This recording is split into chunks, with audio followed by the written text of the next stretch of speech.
Flosstube. My name is Abby. I go by Mountain Mama Stitches here on Flosstube as well as on Instagram.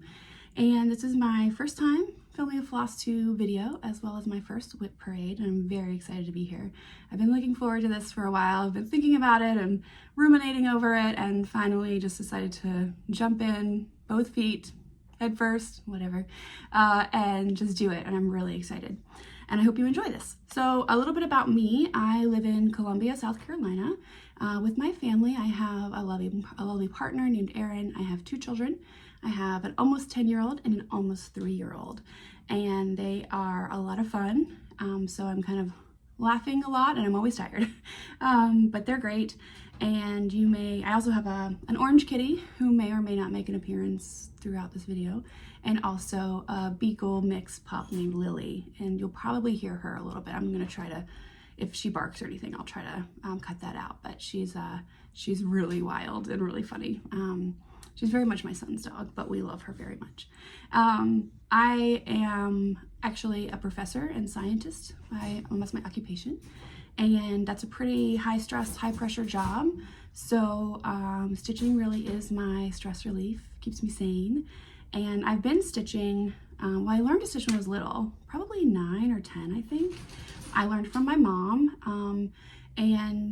Also we had a neighbor who was kind of like a surrogate grandparent, and she was an avid stitcher. I mean, she stitched the most beautiful, complex pieces. And so I'd always kind of been around cross stitching, and my mom did cross stitch, and she taught me when I was 9 or 10. I remember the first thing I stitched was a little cat for one of my best friends who had gotten a new kitten, and my best friend was like homesick with strep throat or something, and so I stitched her a little cat thing and put the cat's name on it and everything. So I still remember that. And so I stitched on and off through the years. I really became a very avid knitter in my 20s, and was an avid knitter for probably 10 or 15 years. I was lucky enough to have a mom who owned a yarn shop. It was a very sweet thing. And so I have enough stashed for about 3 lifetimes probably, yarn stash. And I still love to knit, but after both of my kids were born, this happened both times, I really had a hard time. I just lost my knitting bug both times. I kind of picked it up again after my son was a little older, but it was never quite as, I don't know, as obsessive as it was when I was younger. I could knit anything and I loved it. I still enjoy it. But I found myself after my daughter was born kind of in the same boat with just having a hard time with finding the motivation to knit. But my hands, I have to always be creating something.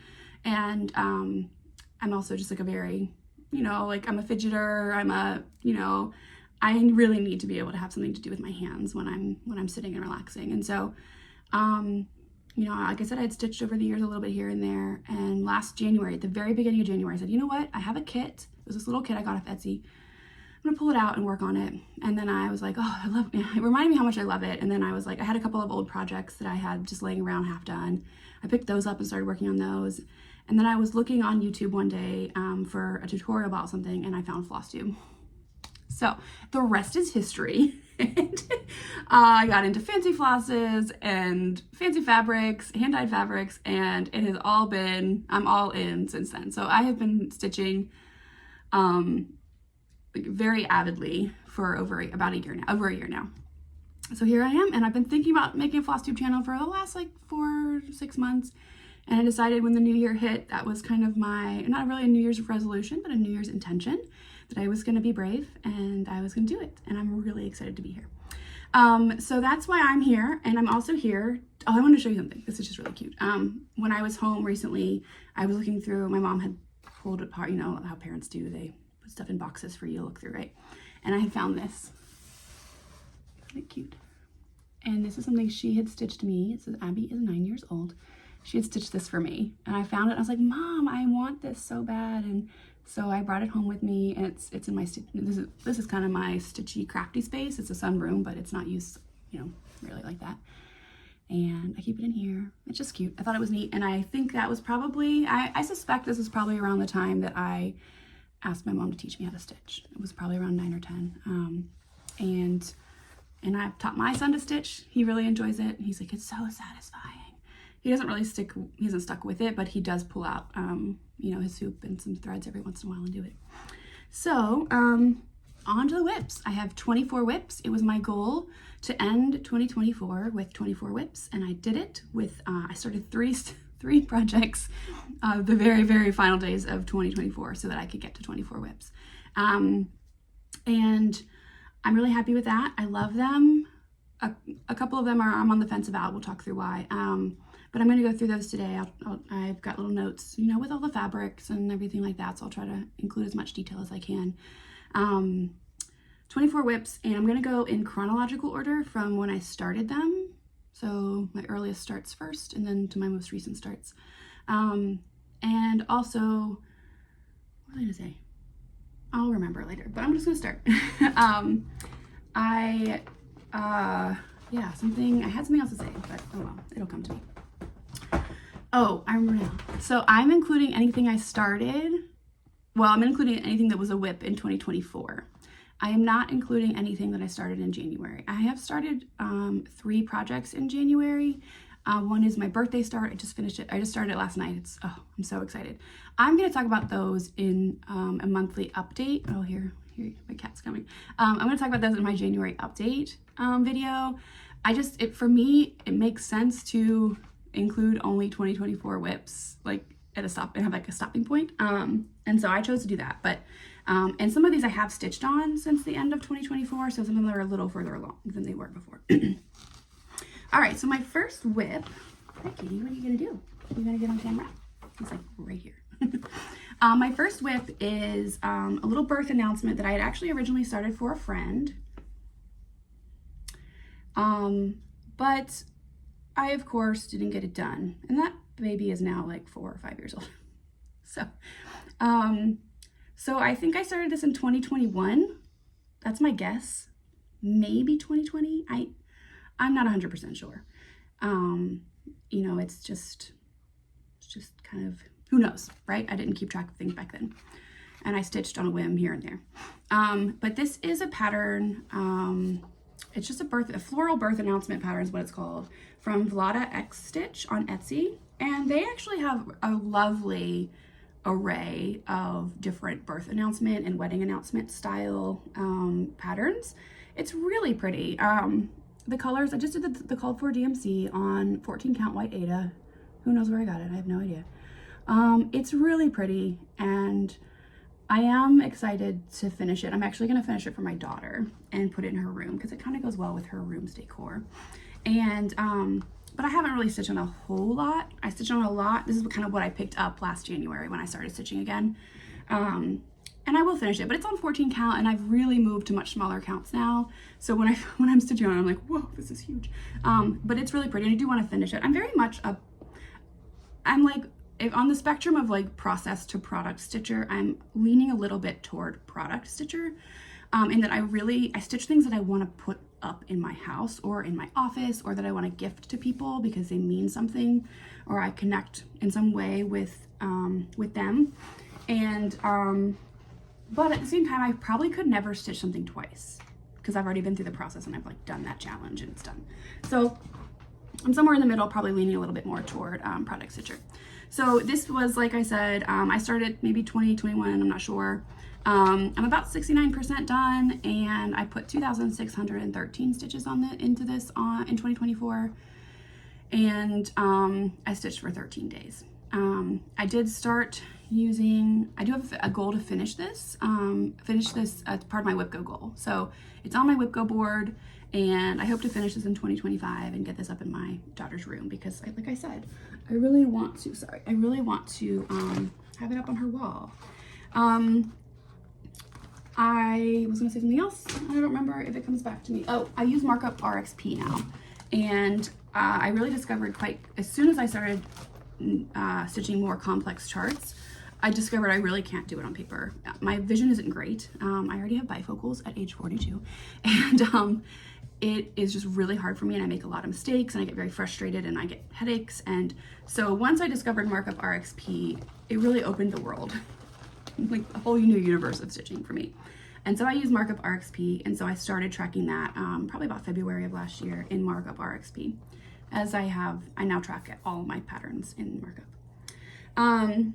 So this is my second WIP of last year. Let's see when I linked my little card. This is a temperature tracker chart. I loved that concept. I still do. And this is called Temperature Jars. It's by CrossStitchForYou on Etsy, and it's on a 14 count DMC fiddler's cloth Ada. I don't know if you can see it very well, but it's really pretty. You can see I've gotten through June, working on July. Down here in the South, I started getting a little depressed working on June and July because it's literally gonna be like July is all red, and so is August, and so is September. So it's a little bit, it's like a reminder of how awful hot it is here. I don't love the heat. From the north. So, oh, which is reminds me, my name is called, my handle is Mountain Mama Stitches, and you know, my intro has a beautiful mountain scene in it. I am from West Virginia. I'm a 7th generation West Virginian, and I'm very proud of my heritage. I loved growing up in West Virginia. My whole family is still there, and I'm very homesick most of the time, but there's not a whole lot of economic opportunities for scientists and professors in West Virginia. I always kind of keep my eye out just in case. But so we live about 8 hours away by car, and it's workable.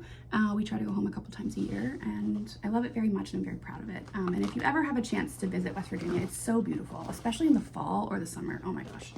So that is the story behind my handle. I'm a little obsessive about West Virginia, so I apologize in advance. Actually, no, I don't. Sorry, not sorry if I talk about it a lot. So anyway, anything else I want to say about this? I stitched 7,506 stitches in 2024, roughly 24 days, but a lot of times, so this is my car and sports practice stitch, because it's so, you really don't need a pattern. Once you have the jar set up, you really just have to have a way to keep track of what temperatures you're stitching. And I had basically take a screenshot for the whole month of the highs of that month, and then I just stitch away. So it's great for, I keep it in the car. It's great for like doctor's appointments when I have to wait a long time, or my son plays a lot of sports, and so I take it to practice and just stitch away on it because it's so easy. And I was really excited. My organization for this is like working perfectly. So I use floss away bags for some of my projects, particularly the really big ones where there's a lot of colors, just because the tangles with floss drops are, I have a hard time managing that. But what I did for this one, usually they're just in bags that just say I have an index card and say the name, like the number of the thread, or the name if it's a fancy floss. But for this one, I also put in the temperature on a sticker on the front of the bag, so I don't need a thread chart. I don't need like a thread list. I don't need to go back and reference what anything is, and I don't need markup. I don't need anything. I just pull whatever temperature it is, and it has worked really well. I was very proud of myself for figuring that out. And so this bag always has a hoop, always has a pair of scissors in it, and a needle minder. I'll show you my needle minder. This one is so funny. I think I got this from Mad for Minders on Etsy. But it says, I'm trying very hard not to connect with people right now. I am an introvert. Actually, I'm an extroverted introvert. I really love talking to people and interacting with people, but I also love quiet, crafty time. That's how I get my energy. Quiet time, reading, anything that's kind of on my own is how I reboot, re-energize, and restore myself. And yeah, so I thought that was funny because I'm always stitching it in public, and people still talk to me, and that's great. I love it when people come up and talk to me about my cross stitch. Okay, so next one is a big one. This is my third WIP, I think. Yep, I'm on number 3. I did not take it out of the hoop for reasons that you will understand here in a minute. So this is my first full coverage kit, or my first full coverage pattern. It's called Spring in the Shire, and it's by CraftNinjaDigital on Etsy, and I'm stitching it on 18 count pre-gridded Ada, like easy grid, that I got from, I think I got it off Amazon actually. I'm so glad I got the gridded. I would not be okay. So this is my first full coverage, and I started this on February 1st, 2024. I don't think I told you when I started my temperature jars, and I honestly don't remember, but it was sometime in January 2024. Okay, so I started this on February 1st. This was my birthday start last year. My birthday is January 31st, but I didn't get the fabric in time. So I was all kitted up and ready to go except for the fabric. And then it finally arrived the day after my birthday and I started it as soon as I could. So I really didn't know what I was doing when I started this project. Like I said, my first full coverage, I chose a small one on purpose because I didn't want to like get into a like heaven and earth designs and getting over my head and realize I actually don't like full coverage. So I wanted to pick something that was relatively manageable. This one has 22,547 stitches. And it's nice because it'll be, I think it's gonna be about 9.5 inches across, you know, when it's done. So it should fit inside of a reasonably sized hoop, which is what I was hoping for because it is gonna be a circle. And I'll of course put the PDF of the picture of the PDF, you know, image up on the screen at some point. So I started this. It was really hard going there for a while, trying to figure it out. I know I understood the concept of parking stitches, but I felt like there was really no rhyme or reason to how I was doing it. And I was like going very slowly and it was making me frustrated and I needed a system. And then I found the Royal Rose approach and I started implementing that. And after that, things went a lot better. So I really started making some great progress. So I did, in 2024, I did, like taking out this section here, I did all of that, which was 18% of the chart. And that was about a little over 4,000 stitches. And I stitched on it for 11 days in 2024. Now this was my WIP Go call for January, and past Abby was delusional and thought that it would make sense to put a goal of stitching 3 pages on this chart. And I actually had no idea how many stitches were on each page. When I pulled it out in January and I looked at that goal, I like guffawed at myself. I was like, nice try. So I'm still really proud of the progress I've made so far. This is probably as far as I'm gonna get in January. I tend to work on this in little short bursts and then I'm like, ugh, I get a little bit of the ick about it because it's just slow moving. It's a very different process from stitching and it takes a lot more kind of like concentration and tracking, you know, being very careful about everything. And I will say this pattern has a ton of confetti. And I don't know if that is like standard and like all full coverage has that much confetti, but it's really frustrating. I find it really frustrating when I have to like start a new thread for like 1 stitch. It makes me crazy, but I'm doing it and I think it looks good. You know, like I said, I didn't know anything when I started this, when I purchased the pattern. And I suspect that, how do I say this? I suspect that I can get like higher quality patterns. The pattern itself is fine. It's very clear. It's, you know, marked, the symbols are clear, but I do think that if I do another full coverage, I'm going to, you know, go through a different avenue or approach to getting them. I actually have one planned for January or for 2025 start, because this is one of those patterns that it said to stitch it on like 11 count or something, and I didn't realize that was kind of a red flag for the clarity of the stitched product, if that makes sense. Like I learned over time, I'm in a couple of full coverage groups and, you know, stitch groups, and I learned from other people giving other people advice that like if you stitch something that says it's on 11 count, it's likely going to be like highly pixelated and like not clear.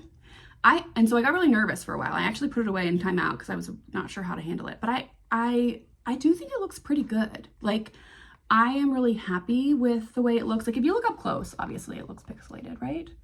But you know, when you stand back a little bit, I think it looks good. And I'm gonna keep going on it. I wanna do it. I want this on my wall. I'm a huge Lord of the Rings fan, and in 2023, I got to visit the Shire in New Zealand. It was like on my top 10 bucket list things of life, right? Like I was desperate to go there, and I got to go to New Zealand for a conference, and I stayed a couple extra days and did some sightseeing, and a friend of mine and we went to the Shire, and it was amazing. Like, oh my gosh.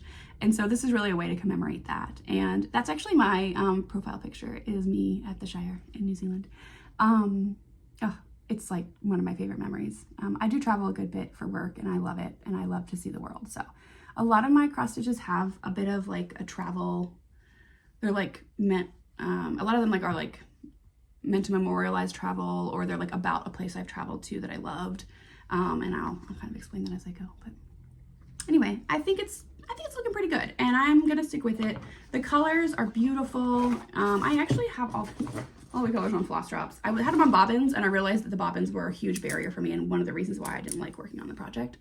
So I put them on floss drops. I don't yet know if this is the way to do it, but I'm doing it. This is not all of them. I've been basically like, as I pull a color, because, you know, next to stitch, I put it on a floss drop and take it off the bobbin. So there's like maybe a dozen or so, probably more than that, left to put on floss drops, but it's so pretty. The greens are beautiful, and it's just a very vibrant pattern and picture. And I originally was gonna, you know, again, not knowing anything, I was like, oh, I'm gonna do all 4 seasons. And that's not gonna happen.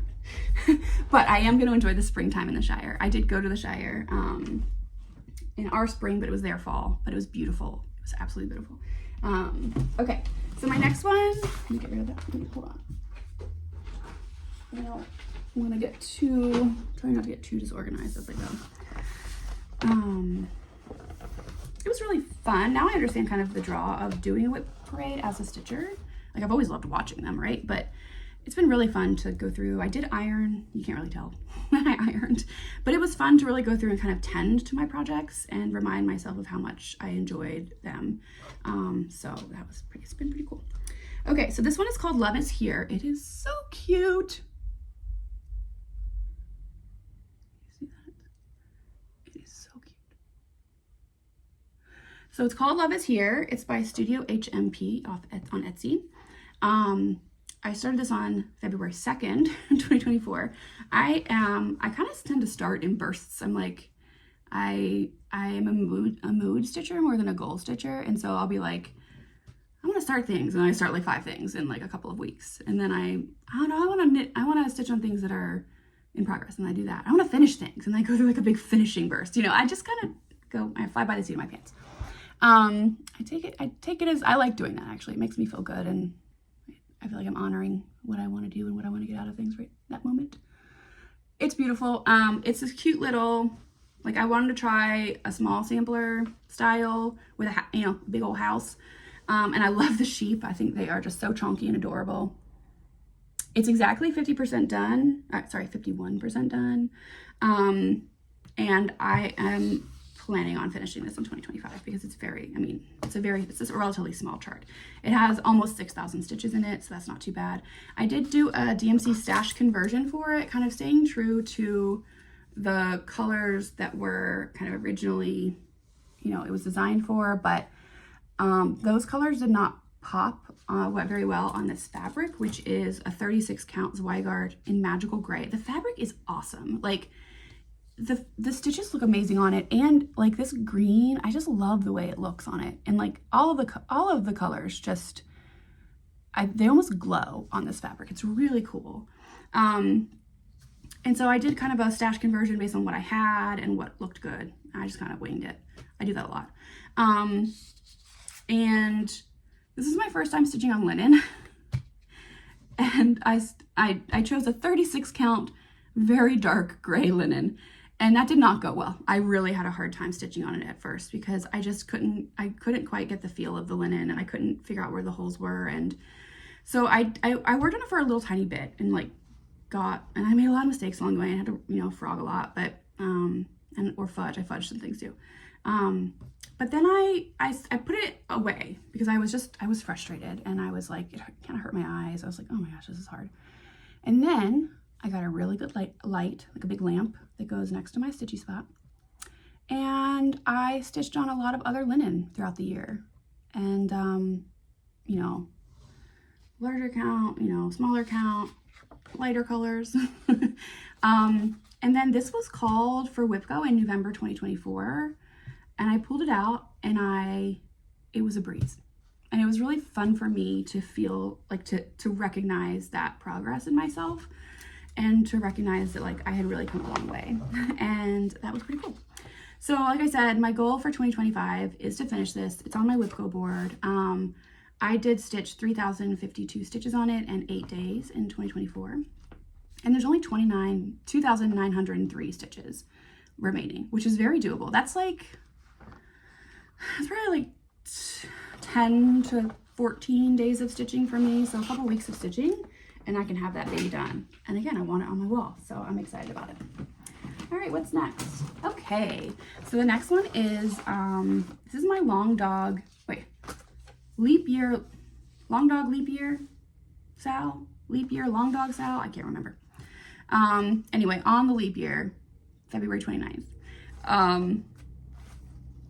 a bunch of people in a group, you know, on Facebook started a long dog sampler, and the goal is to finish it by the next leap year. So this is Resistance is Futile. I'll put up the PDF for you, or the picture of it for you. It's by Long Dog Samplers, obviously. It's on a 32 count Lugana antique white that I purchased off of Etsy through Hollis Hands Creates.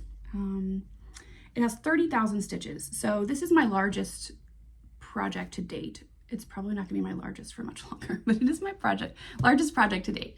And it's 163 across by 329 long or tall. And I'm learning some things about myself by stitching this. Let me try to figure out where I can hold it that you can see the most. So I've learned a couple of things about myself working on this. First is that I don't really love like repetitive stuff that goes on for a really long time. I get kind of like, I enjoy working on it for like one repetition, and then I'm like, ugh, I don't want to do that again.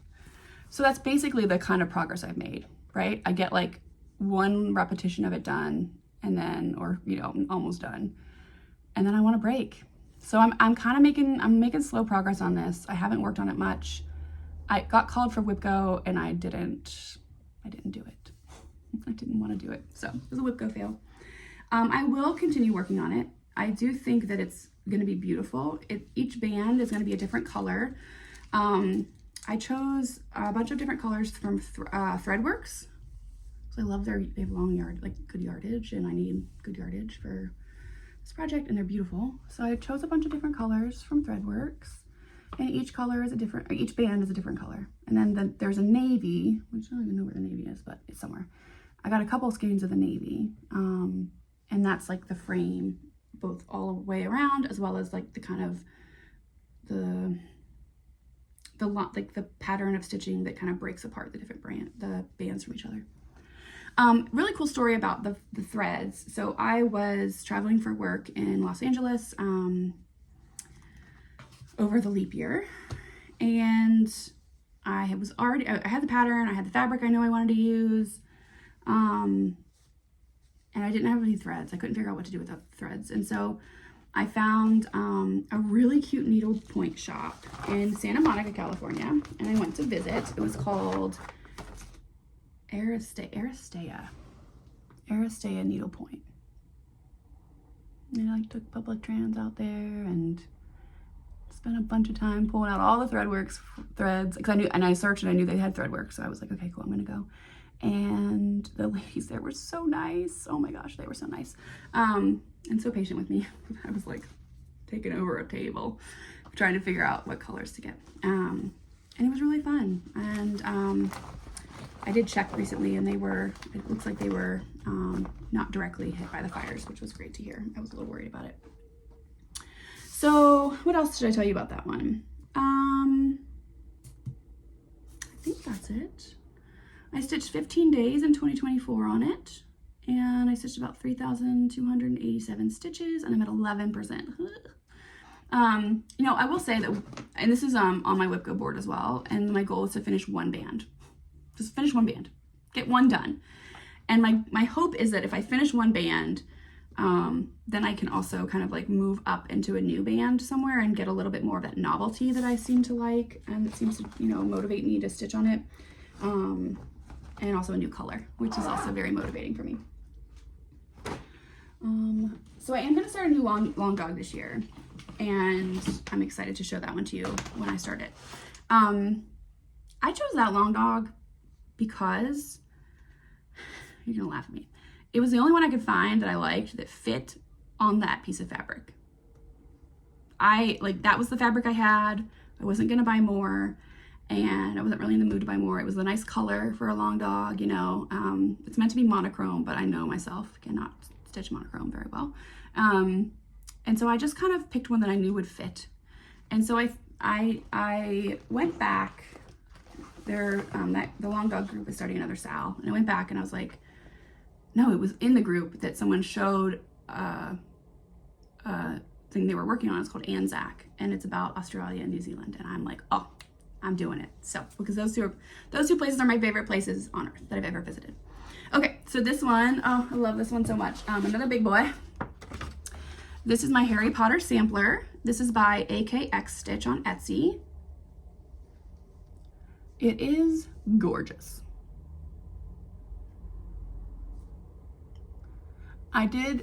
This is the first motif I stitched, and I did try to stitch the back stitch on it just because I wanted to see what it looked like. But I'm not going to do the rest of the back stitch until I finish the whole chart, just because I'm afraid it is going to pull, or I use a nurge. I'm afraid it's going to get destroyed, like hurt by the nurge. But I did want to try it, and I will tell you what, there's a ton of back stitching in this pattern, but it is worth it. Look how beautiful. It just, oh, like the white and everything, it's just beautiful. So anyway, this is super fun. I really enjoy this pattern. Again, I want it on my wall. We're big Harry Potter fans in this household. This one has 14,117 stitches in it. It's pretty big. It's 249 by 202. I started this one on March 4th, 2024. And it is on a 32 count Zweigart vintage smoky white that I bought at the Stitchin' Kitten. I always have a hard time saying that. The Stitchin' Kitten in Irmo, South Carolina, which is an absolutely lovely cross stitch store, and they also ship anywhere, I think. So if you ever need anything, they're awesome. They are so helpful, and they're just lovely. I go out there sometimes for stitch groups. I stitched 2,123 stitches in 2024. I worked on it for 6 days, and I'm at 15%. So I have almost 12,000 stitches left to go. And my goal for 2025 is to do 5 motifs. And my goal last year for WIP Go was 3 motifs, and I did it. It was great. So this one was the first one I did. I just did that on its own. And then I started working on this one, which was so dense. Like, it is so many stitches, you guys. So many stitches. And I didn't get it all the way done. And then when WIP Go got called, when was that? August 2024. When I got called on WIP Go, I had the goal of doing 3 motifs. But what I did first was I finished this one, which was, again, a beast. And then I did this one, and this one to give myself a little bit of a break from the big one. But the next one up in the corner is this really big, beautiful owl that is going to be a monster to stitch. But it's so cool looking. And so I am going to do that one. And actually, this got called for my February WIP Go, so I'm really excited to work on it. I'm doing all the called for DMCs. It's pretty complex. Like, there's a lot of threads. This was back when, I was using Flossaways quite a bit, but there's a lot of threads. I think it does make sense to use Flossaways for this one. And there's a lot of blends, which is the first time I'd used blends, but I love the way it's looking. It's so, like, it's just beautiful. So beautiful. All right, what's next? Ooh, okay. The next one is Secret Garden by the TinyModernist, who I adore. I got this in a paper pattern format off of 1-2-3-Stitch, and I also got, how 1-2-3-Stitch does, it'll, you can just click and it will select all of the threads and the fabric and the pattern, the whole thing. And I did that. I started on March 20th, and I didn't realize that TinyModernist sold her patterns as PDFs on her website. I know that now.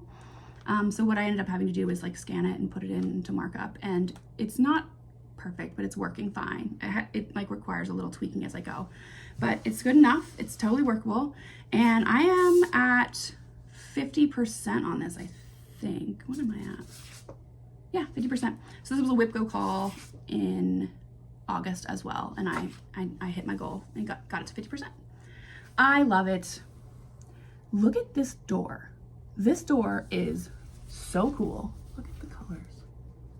I mean, it is so beautiful. It is so beautiful. So I'm about 50%. So that's the top half. And then I have the bottom half to do. And it's just gorgeous. I love it so much. It has a beautiful quote in it. Oh, I can show you the pattern. I have a paper pattern. It says, if you look the right way, you can see that the whole world is a garden. And I love it. Also, sorry, what I always do, I always, you know how 1, 2, 3 Stitch comes with these green stickers on the fabric? I always pull it off and then like stick it on something nearby. Sometimes it's on the bag itself. Sometimes it's on like the Notions bag or a Flosstube bag. I just stick it somewhere so I can remember what it was. Anyway, so there it is. That's you can see it's 16 count, Ada by Witch Out, Country French Latte. It's actually a really nice fabric. I like it. So that's the pattern. It is so pretty. Look at the bottom, like all the flowers, squirrels. I could just stitch a snail soon. Anyway, I love this one. It's beautiful. And I really like the fabric it's on. And also I'm gonna have some leftovers, which is nice. I mean, you can see it's pretty long. I'm gonna have some leftovers, so I'll get to use that. It's been really nice to stitch on. It's very soft. I know, I've seen people kind of say they don't necessarily like Witch Out linens, but this Ada is, I like it. I don't think I have another Witch Out Ada, but I'm a huge fan. So I am, this one's only roughly 7,500 stitches total, and I'm at 37.40. So I'm at 50%. I stitched on this for 10 days in 2024, and my goal for 2025 is to finish it. And I have it on my WIP board, and I am really looking forward to it. So how many stitches do I have left? 3,729 is how many I have left, and that's doable. It'll be a push, but it's doable. And I'm trying to avoid that. I'm really motivated to get it done because, again, I want it on my wall. Okay, so what's next? Okay, so this one I have a love-hate relationship with. This is the Quaker sampler by DailyPatternPost on Etsy. This used to be Happy Mood Point, I think. I bought it from Happy Mood Point. It's on the most gorgeous fabric I've ever owned. 32 count Fiberlicious Yummy Fibers called Shamrock and Roll, which was fabric of the month colorway. It was March 2024. And I started this on March 29th, 2024. And I am using I'm just doing a fancy floss conversion, a different color for every motif. Can you see that? I swear I ironed. It's so funny. I ironed and then they already are wrinkled again. Hopefully you can see that. Yeah. So what I learned about myself as I did this is that big Quaker motifs are not my favorite thing to stitch. So this was a call. This was my WIP call for December. And this is what I was going to do, one motif. And this is the one I worked on. And you can see I got about a little more than halfway through it. And I was like, I just can't do it anymore. It's just the same thing over and over again. So mandala style motifs are going to be hard for me. I know that now. So this is Pirate and Robin Boysenberry. It's really pretty. It looks gorgeous. And this, the stitches on this fabric, they just like pop. The coverage is amazing. It's so beautiful. This one is Classic Colorworks Bejeweled, and I used literally the entire skein. I had like 2 inches left. It was very nerve-wracking. 2 inches left when I was done with this. And I think this is another Classic Colorworks, but I don't remember the name. But that's that. So this one's a little rough for me to work on. I'm gonna keep pushing through it because it's so beautiful. I love jewel tones. Jewel tones are my favorite kind of colorway. Teal is really my favorite color in the world. And that's why I love this fabric so much. But jewel tones are really my favorite kind of color style, I guess you could say. And I really do enjoy I like the look of that project very much. It's pretty big. It's 245 by 220. It's almost 17,000 stitches. And I am currently at 16%. I worked on it for 8 days in 2024 and got 2,636 stitches done. Like I said, it was my WIP call for December, and my goal was to get that whole motif done. It was a WIP fail. I did not do it. I really just wanted to work on holiday stitches too. Like that was like, I was kind of like, oh, I wish I was Christmas stitching. So that was kind of part of the problem. But I will say I got 955 stitches in that boysenberry motif. This is 955 stitches. And it's not even close. It's like halfway done. It's so many stitches. So I feel pretty good about that progress actually. A lot of my WIP goals last year were around 1,000 stitches, but I didn't realize how many stitches were actually in those motifs. Now my goal for 2025, I made that before I worked on this in December. My goal is 3 motifs, and I'm realizing now it's probably delusional.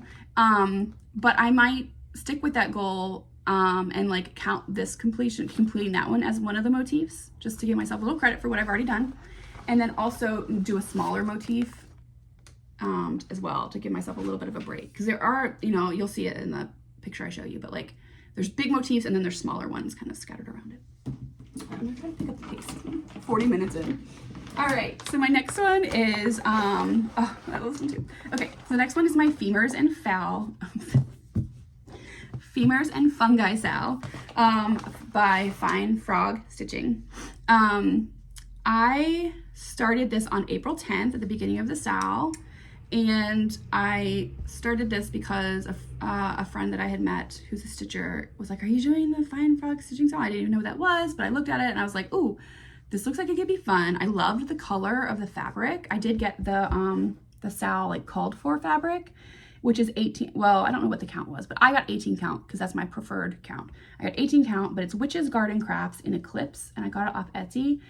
If you all haven't bought Witch's Garden Crafts before, it is lovely to stitch on. And the colors are amazing. Like, she is so talented. And so I have really enjoyed stitching on this. I did not finish the Sal on time, obviously. I did not keep up with the Sal. I kept up with it for like the first, I think, 3 or 4 installments. One thing I discovered about myself is I don't love stitching all the frames at once. And so I got about halfway through the frame part, like when they sent, you know, she sent like all the frames in one section. It was the first one. And I got about halfway through and I was like, I'm really sick of stitching these brown frames. And so I stopped doing that. And then after that, I just stitched whatever section was in that particular, like release of the Sal. I stitched both the frame and the contents of that because I found it a much more satisfying way to stitch. Now, I put this away for a really long time over the summer, but part of the reason is it doesn't really go with my aesthetic in my house. I might kind of use it as like a Halloween decor. So I was a little less motivated to stitch on it because I really didn't know what I was going to do with it at the end. But when I stitch on it, I love it. I love stitching on it. It's so much fun to stitch. It's just really fun. The pattern is so, I don't know what it is. It's like intuitive, or like the color. The stitching is just very pleasant to stitch. And it's really colorful and beautiful. So at the end of 2020, I've worked a lot on this in January. So at the end of 2024, I had like, I don't remember what I had. This guy done. I had this guy done, this one, and this one, I think. And then in January, I decided I wanted to pull this out and focus on a finish in January because I was like, this is just languishing and it deserves to be stitched. So I stitched like this one, this one, this one, this one, I think. I don't remember what else I stitched. I stitched a lot in January, and I am going to finish this. It's almost the end of January, but I am really close. I'm at 80%. I can't remember how many stitches I have left, but it's doable. Like if I push, I can do it. And it's okay if it like goes into February a little bit. I'm fine with that. I just want to get it done, and I want to kind of clear this from my WIP pile. I'm really focused on clearing some of my projects from my WIP pile so that I can start new things and not be super overwhelmed by the number of WIPs I have. I like the number of WIPs I have right now, and my goal is kind of to stay near that. I actually thought maybe I would say, okay, let's end 2025 with 25 WIPs, which is really only one more WIP, and that's probably going to be hard to do because I'm a starter. But I really like, it feels really manageable, and I feel like I get to touch all my projects pretty frequently, which is great. So yeah, that's where I'm at with this. I was at 47% at the end of 2024, but like I said, I've stitched quite a bit on it in January and made great progress and just really enjoyed working on it. I stitched 9 days in 2024, and before January, the last time I stitched it was June, and that was a WIP Go call, and I did it. It was a WIP Go success. And I'm not really sure how many stitches are remaining right now, but at the end of 2024, there was 2738 remaining. I really, like I said, I really love this pattern, and I want to stitch more of her patterns. I just think she's really creative and just like kind of genius when it comes to patterns. She did do the plants and petrichor style right after this one, and it's over. The nice thing about that though is that I can see the design and see the like style of it, and it is much more my style. Like, books and cats and plants, yes, sign me up. That's me. So I am gonna, after I finish this one, I am gonna allow myself to start that one, and I already ordered the fabric for it from Witch's Garden Crafts. I also ordered a couple other things from her too, because again, fabrics are beautiful. So I'm excited for that one. Okay. All right, the next one is, I'm like, oh, one of my favorites, but I think they're all one of my favorites. The next one is In the Library. Design, it's the pattern by MojoStitches. Oh, you guys, it's so beautiful. So beautiful. And there's an orange kitty, just like mine. I don't know where he went. Anyway. So I got this on Etsy. MojoStitches is on Etsy. It's on a 32 count Zweigart linen in Smoky Pearl. And I purchased this one at the Snuggly Monkey in Durham, North Carolina, which is a really cute needlepoint shop in Durham that has like limited open to the public hours. And I just happened to be in Durham for work. That's pretty much the only reason I travel is for work, but it's a great reason. And I was in Durham, and it happened to be a weekend that they were open. And so I popped over there and spent a good bit of time enjoying their shop. It is really cool. Oh, the bag. Let me show you the bag. So this is my bag. This is new. I got this a couple days ago. It's by the Crafty Husky on Etsy, and it's really beautiful, really well made. I'll show you the front, the vinyl front bag. I love the fabric. And again, cats, bookshelves, plants, it's my jam. I'm a very bookish person. I love to read and always have. And the cool thing about this, I got this because it's great for in the library, right? It really felt like it matched it very well. And it also really matches the vibe of the plants and petrichor style that I was just talking about from Fine Frog Stitching. So I'll get to put that in it once I start. So that's fun. All right, so the motivation behind, well, first, I saw this pattern first stitched by WIP here on Flosstube, and I loved it. I just loved it. It was so cute. And it just spoke to me. It's very much my style. It had a lot in it that I loved. And it was kind of on my wish list for a long time to stitch it after I saw that on her video. And then in May of 2024, I got to go to Australia, and MojoStitches is an Australian designer. She lives in Australia. And I got to go to Australia for a conference, and I took my 9-year-old with me. It was, we had been planning the adventure for several years. It was like a big deal. And it was so much fun. And so I started it on April 21st, and we left on, I think, I can't remember when we left. May 5th, maybe? We left beginning-ish of May. And I started it so I could take it with me. And so I stitched on this quite a bit in Australia. Most of the progress that I made was there. Now I started another one, another MojoStitches actually. I started that one as well, and it is done. It was on a lighter fabric, so it was a lot easier to stitch on the plain. This one was just dark enough, like the fabric is just dark enough, that I had a little bit of a hard time stitching on the plain, and we spent a lot of time on plains. So I got a lot of stitching in on that one, and then I finished it when I got home because it was so special to me. And this one I have the goal to finish in 2025 as well. Now I did use a DMC and Classic Colorworks stash conversion. I can show you those colors for a couple of reasons. One, I, at this point, still didn't have a huge stash of fancy flosses. I actually still don't. I mean, I have certain ones. I was in the Classic Colorworks Thread of the Month Club for a while, so I got some great Classic Colorworks that way. I now have an almost complete DMC set, but I did not at the time. Anyway, this pattern calls for cottage garden threads, and they are gorgeous. I did not have any. They're actually an Australian thread company. And I didn't want to wait to get to Australia and then try to find them there. And also, the cottage garden threads are so highly variegated that I really wasn't sure it was gonna, like, they were gonna show up well or look defined enough on this like slightly darker fabric. You know, this is really meant to be stitched on a light fabric. And the ones, the pieces I've seen stitched in cottage garden threads are gorgeous. I just didn't think it was going to work on this fabric. So I really didn't want to fuss with that if it was just going to end up looking kind of like, I don't know, it wasn't going to look great. I really wanted these leaves especially to be defined. I wanted everything to be kind of defined on this dark fabric. And so I did make some changes, and I also kind of have had to change a few things up as I went because things were kind of ghosting. You can see like these glasses are kind of ghosting, and that's okay. That's just like a little part of it. Everything else is looking pretty good.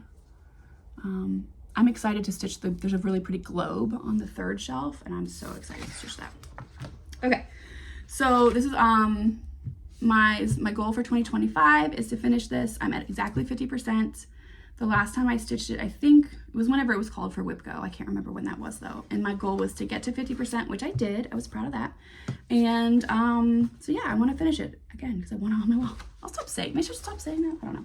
Okay, the other project that is in this bag is in timeout. And I am gonna probably either UFO this or restart it on different fabric. This is the Forest Friends Sal, which was a Patreon exclusive by the TinyModernist. It is so cute. So cute. I'm stitching it on a 32 count Zweigart linen in Mimosa that I got off Etsy from Hollis Hands Creates. It's so cute.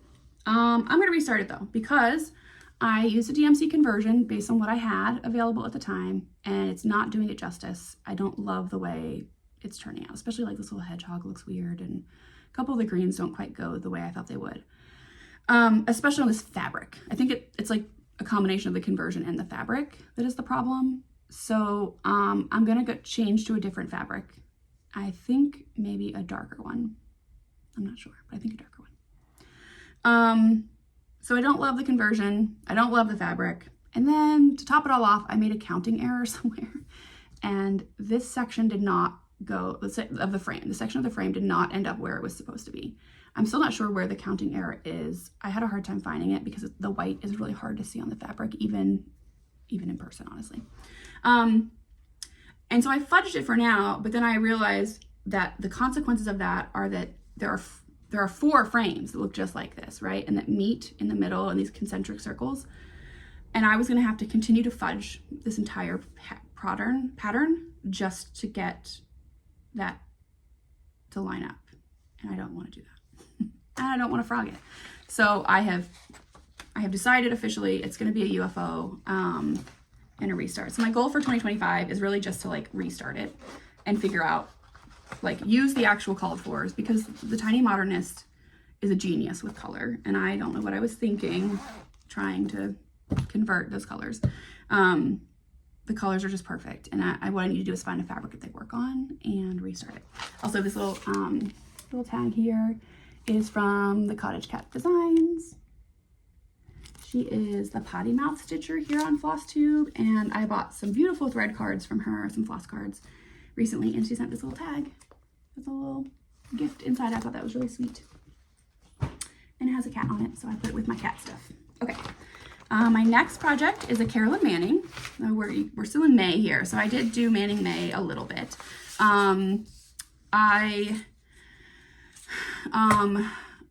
was gone more than half of May. So what I did was I started this on May 1st and I left it for a while. I just wanted to start it and say I started it, and I left it for a while, and I worked on it a little bit more at the end of the month. And then I worked on it again when it was called for WIP Go in June. So it was nice. It was like right then, I got my goal done for June, and then I've not really worked on it since. This is called Eclipse by Carolyn Manning. It's really pretty.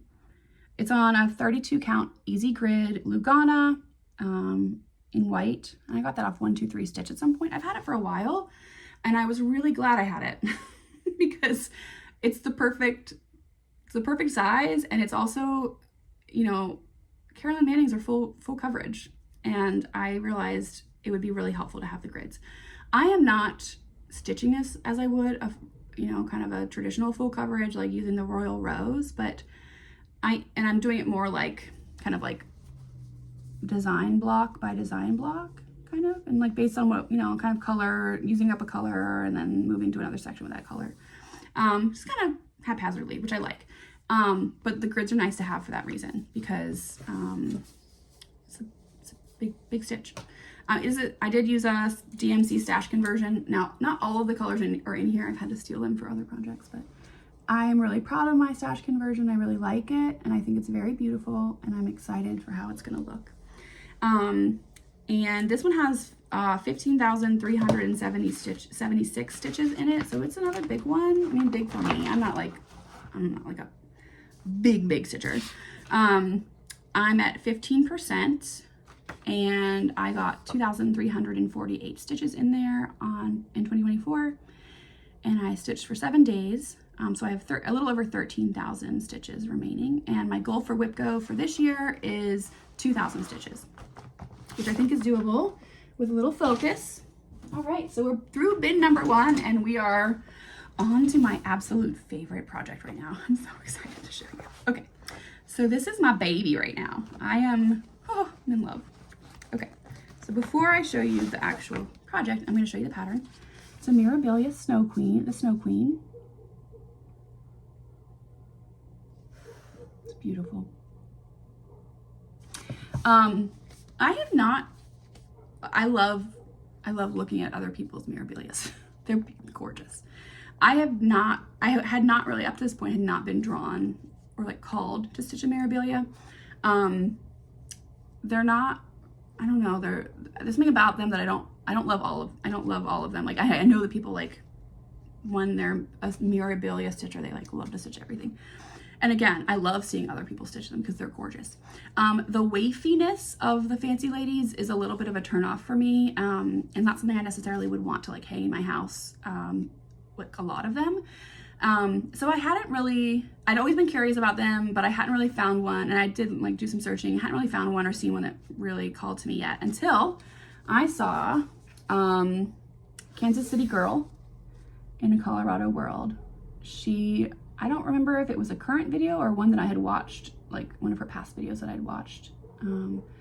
But she showed her Snow Queen, and I instantly fell in love and was like, I must stitch this. I must.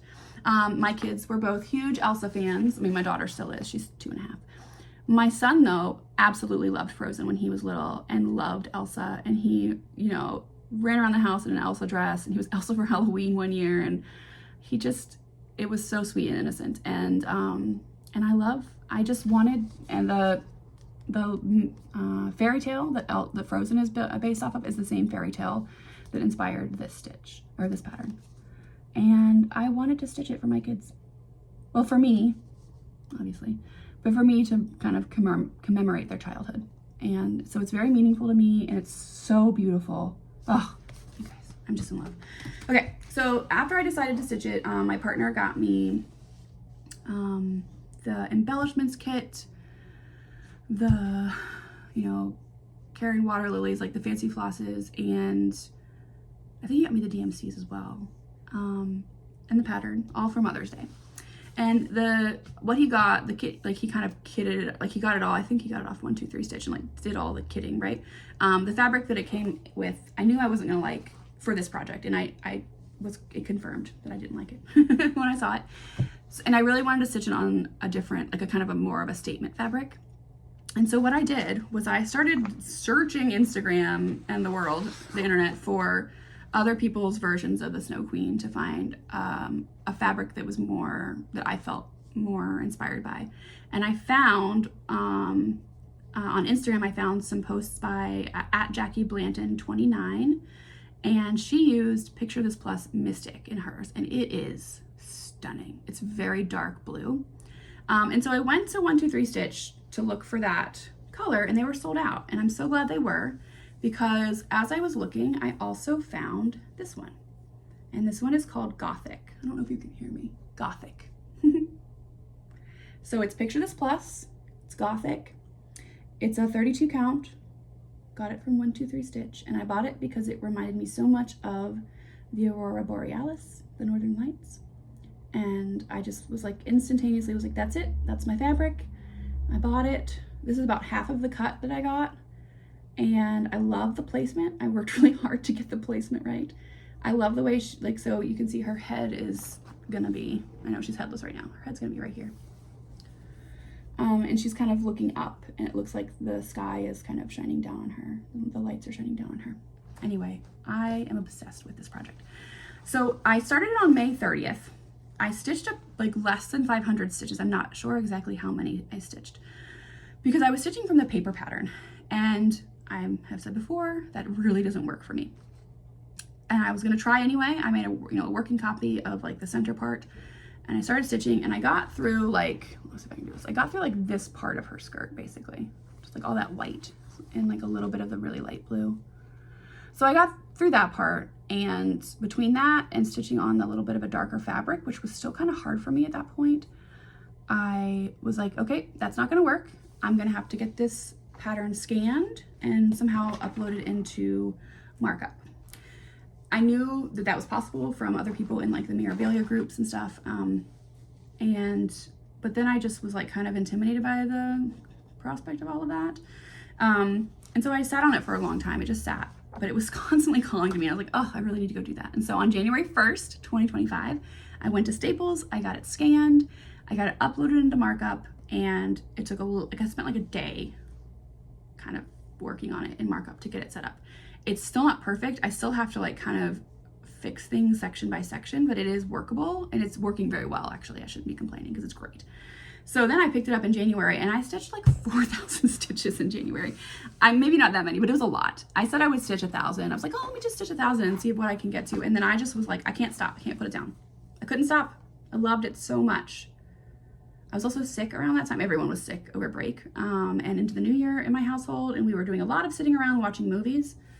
And I just stitched and stitched and stitched on her, and I cannot wait to pick her up again. I finally put her down in like mid-January because I was like, okay, I gotta stitch on other things too, like it's time. But and also because it was getting close to the point where I needed to move the fabric on the nurge, and I was like, let me just hit pause. I decided at that point that I wanted to do a WIP Parade. So I was like, I'll hit pause, and I'll iron her, and I'll then readjust her location on the WIP Parade. And then I have this really pretty grime guard that looks like the Northern Lights or like galaxies. It's really cool. I got that off Etsy. I can't remember the maker's name, unfortunately. Anyway, she's my favorite right now. She's my pet, and I can't wait to stitch her again. Okay, what's next? Ooh, next we have Unicorn Garden. So this is the Unicorn's Garden by Sprouting Lupine on Etsy. Okay. I again was inspired by WIP. I love her videos and I love her style. I think her taste is very similar to mine in a lot of ways, and I'm often inspired by what she stitches. So I saw her, I think she was starting the Unicorn's Garden. I was like, oh, I want to do that. So I started this on September 5th. So we've jumped from May to September. All of my starts, I went on like a finishing spree over the summer.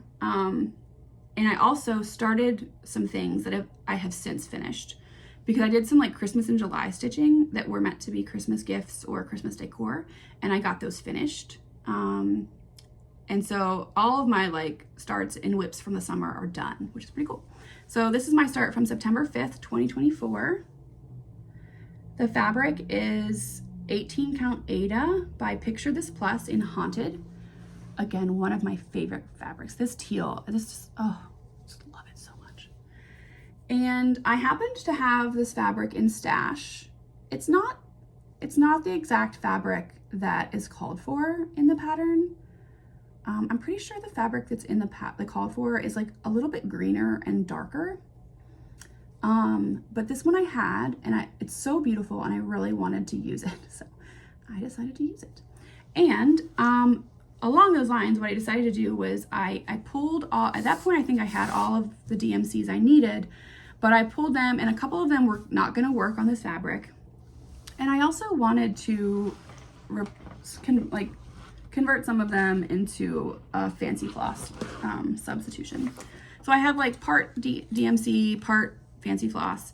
I had just gotten a bunch of Pirate and Robin threads. I was inspired by the Thread Gremlins and their love of Pirate and Robin, and I started testing those out, and I ordered quite a few, and I have since ordered more. I really love their threads. And so I just basically sat out the DMC and kind of picked which Pirate and Robins I thought would be nice substitutions. So you can see like I'm using, let's see here, what am I using? Watermelon, which is so pretty. That's watermelon. I'm going to use, I haven't used it yet, but I'm going to use Tide Pool. I'm using this beautiful terracotta for the bark of the tree, and it's working perfectly. What else do I have? Oh, I'm using, oh, this is mint.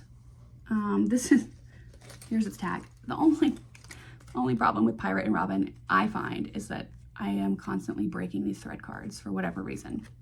So that was a bummer. I have to put this on a new thread drop. I just kind of knotted it to kind of keep it neat for now, but that's mint. And then I have just like a bunch of DMCs that were called for or close to called for. The one thing that I did do was I had to replace a couple of the DMCs, like the dark green, which plays a pretty important role. It's like a dark teal. The one that was called for would not work. It was like actually clashing with my fabric. And so I basically pulled out all my greens and teals and looked through and found this one, which is perfect. I think it's perfect, at least. It looks really good with this fabric. Dark enough to show up well. You know, it kind of has a similar tone, and so it doesn't clash. It's working great. It's the only skein I have of this, though. I might run out. So don't worry about that. Okay. So that's Unicorn Garden. Where am I at on this one? I'm at 16% currently. I haven't worked on it a ton. I really enjoy working on it, though. I worked on it for 9 days in 2024. And I put 1,794 stitches into it. And I have 9,174 stitches remaining. And then my goal for 2025 is on my WIP board, and my goal is 2,000 stitches. That one is going to go into my daughter's room again because it looks really good with her, the colors in her room, and she loves unicorns. So that's going to be in my daughter's room once it's done. Okay, so my next one is a very sad start. I'm not much of a sad starter. When I start something, I usually am pretty obsessed with it and like hyper focus on it for a little while and at least get it, a few days in. I started this one on October 15th. It's Women Belong in All Places. I call it my RBG collar. It's by SoYouLikeToStitch on Etsy. And it's being stitched on a 32 count Lugana by Picture This Plus called Crystal Bashful. So it's like an opalescent. I hope you can see the shininess of it. So that's my sad start. I am stitching it with Pirate and Robin Black Dahlia, which is gorgeous. Oh gosh, you guys, it is so beautiful. And it's perfect. I'm stitching this because I want it in my office. I really want it in my office. And so, but I did start it kind of as a emotional support project as the election was approaching, and I was very anxious. And so I started it, like I said, like mid-October. But then really I was feeling very unsettled around that time period and very anxious. And I only worked on it for 1 day. I got 364 stitches in it. And it's not a huge project. It only has 6,408 stitches in it. So it's pretty manageable. It's pretty small. I kind of love the color. It's a kind of a bubblegum pink, and I was having a hard time figuring out what to stitch on it. And so I just decided that I was going to be crazy and do this one on it. And I'm kind of liking the way it's turning out. But right after I started this, I got my kit, which I'll show you soon, my kit for the Jingle Ball project that I was taking a class about. And so I didn't really work much on it because then I started working on my Jingle Ball kit, and also then I got stressed out because of the election, and it's a little hard for me to think about this right now. So I'll do it eventually when I'm feeling a little less tender.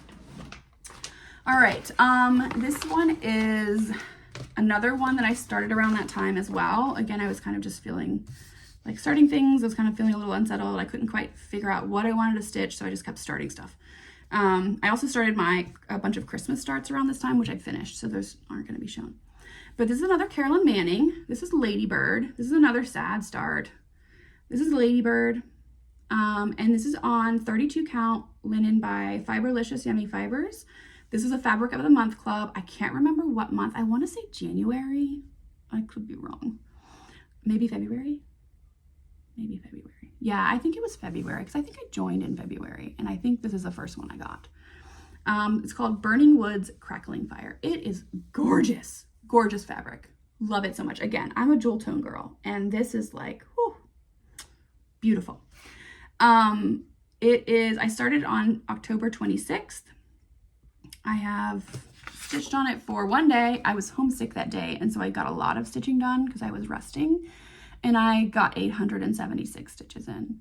So I'm at 8%. I have a long way to go.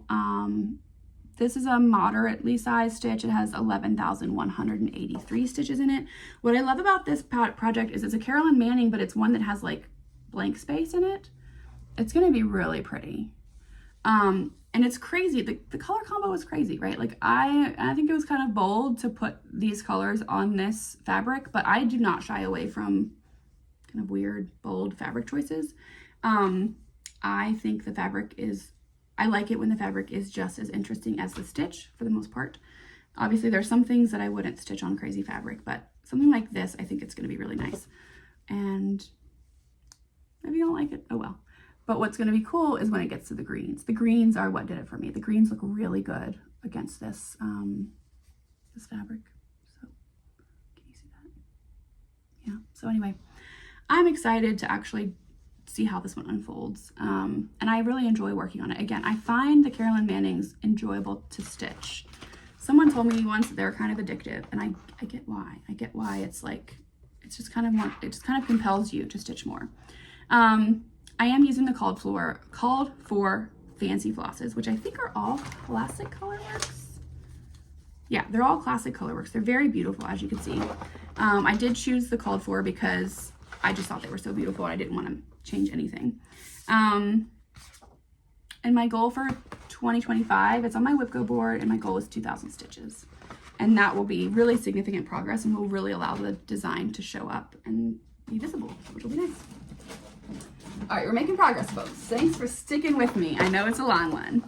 And I hope you're not like burnt out on WIP parades. I know this is a little bit later in the month to be doing a WIP parade, but I really kind of had to get my ducks in a row, and also had to build up some courage to do this. And so I appreciate that it's a little bit later, but I'm excited to be sharing it. All right, so this is my Jingle Ball class stitch. This is the Festive Forest by the Blue Flower. Oh, you guys, I love it so much. Oh, it's beautiful. It's beautiful. Look at this moose. He's huge. Reindeer? Moose? Reindeer. I don't know. Whatever. It's so pretty. So this is it was exclusive to the Jingle Ball, and Janine, the Blue Flower designer, she taught a class on how to finish it, which was kind of funny because it's really big. And I was nowhere near finished with it by the time. And she acknowledged that most of us wouldn't be near finishing it. I'm sure some people were, but I am not one of those people. It has 11,568 stitches in it, and we got it in like late October. I started this on October 28th. I think I started it like the day I got it, because I loved it so much. It's so cute. The fabric is beautiful. It's 32 count linen by Fiber on a Whim in Cypress. Gorgeous, folks. Gorgeous. And I got the full kit. So like I got the pattern plus the kit. It was absolutely worth it because the colors that she uses are so stunning, and a lot of them are Roxy Floss Co., which I don't even know where to get, honestly. There are some DMCs, so let's look here. There's some DMCs. These longer ones are my DMCs. There are some Cottage Garden threads. These are both Cottage Garden threads, which this is the first time I've used Cottage Garden threads, and I love them. And then there are a few Weeks Dye Works. I don't know if you can see those. It's kind of a mess. There's a lot of threads. And then, oh, that's another Cottage Garden thread. And then the rest are Roxy Floss Co. And oh, I have loved working with these. They are gorgeous. And they're really chunky. There's like a lot of yardage in them, I think. Is it 10 yards? No, it's 8 yards. Sorry, it's the same as the DMC, but I thought it was more. It feels like more. Maybe it's because it's just cut shorter. But they're beautiful. The variegation is like perfect. It's subtle. I like those subtle variegations where it's like clear that it's not one color, but it's not a bunch of different colors. It's so pretty. And so anyway, now I get why all of y'all love Roxy Floss Co. I mean, I never doubted you, but now I get it firsthand. Anyway, so I worked on this really hard. I pushed hard. So I started it at the end of October, and at the very beginning of November, my partner and I went to Spain. We went to Barcelona and Madrid. I talked at a conference there, and then it was his 40th birthday. So we actually spent a whole week just sightseeing, just the two of us. It was amazing. It's the first time we'd been gone for that long from the kids, and oh, it was so great. We had so much fun. But this was my Spain stitch. So I have a lot of great memories of the travel to and from Spain, and during, we took the 3-hour high-speed train from Barcelona to Madrid, which was so cool. I wish we had those in the US. They were so nice. It was such a lovely way to travel. And I stitched on it, both there and on the way back. I have a lot of great memories attached to this one. I'm at 30%. I got 3,490 stitches done. I worked on it for 12 days. Obviously, did not finish it in time for the Jingle Ball. But I am excited to try out that unique finish that is associated, that is this is designed for. I think she was calling it a muffin. It looks like a muffin. It's like a drum, but not quite. And it has kind of a slightly coned shape. It's really beautiful and really unique, and I'm excited to try it. And she did a great job showing us how to do it. The class was really fun. I had high hopes for Jingle Ball, but I really didn't plan very well, and my kids were home all weekend, and we had a football game, and I didn't get to do much. And next year when I do Jingle Ball, which I will do, I am getting myself a hotel room, and I'm staying there all weekend because I couldn't focus, and it was a bummer. All right, so I ended up watching the recording for the class because I couldn't actually attend in that moment. Okay, my next one, also one that I'm totally in love with. I started this one toward the end of the year. When did I start it? 12/28, very close to the end of the year. So I started this between Christmas and New Year's. This is one that I've been itching to start for a really long time. I bought this one. It's called Owliver by Yasmin's Made with Love. I bought this at the Stitch and Kitten, one of the first times I was there. When I first had started stitching again and discovered that there was a world-class stitching shop near me, 30 minutes away. And was well, I'm gonna go there. And I found this there, and I just loved it. It's so cute. He is so cute. My daughter really likes owls, and I really like blousy florals. So it's perfect. Anyway, it's been calling to me for a long time. And I finally just did it. And here he is. There is a hanging thread. I stitched on this at a meetup. And at the end of the meetup, I wasn't done. So I just kind of pulled it out and left it. But here's how he looks. He is so cute. Like I said, my kids were very sick over break. We actually ended up having to cancel two trips to see family over Christmas and New Year's, and we had RSV and pink eye both circulating at separate times throughout the break. So it was a little rough, and we didn't do much, but it was a blessing in disguise because I was really, really tired and worn out at the end of the semester. I teach 2 classes in the fall, and I love teaching, but I find it really drains me energetically because I put a lot into my teaching. And by the end of the semester, plus with the international travel in November, I was very worn out. And for that reason, I kept getting sick and catching everything. And I always want to see my family over the holidays, and we wanted to go to West Virginia to see them. We haven't been in a long time since the summer. And so I had big plans, but our immune systems chose otherwise for us. And in the end, I was so glad we didn't go. Not because I miss my family and I miss my friends in my home, but we rested a lot, and I stitched a ton. And we just I think there was a week where we just wore a different pair of pajamas every day. We didn't get out of pajamas, and it was really good for us. Really, really good for us. We played a lot of board games. We watched a lot of movies. We got a lot of quality time together, and I got a lot of stitching done. So I got this stitching done in 3 days. I was a little bit obsessive though. So I got 2,466 stitches done in December. Now, I will say, I did work on this in January a little bit, and so it is further than that now, and these flowers were not, these are January flowers. The stitching I had gotten done was the actual owl in December. So those 3 days, that's what I did, was the owl.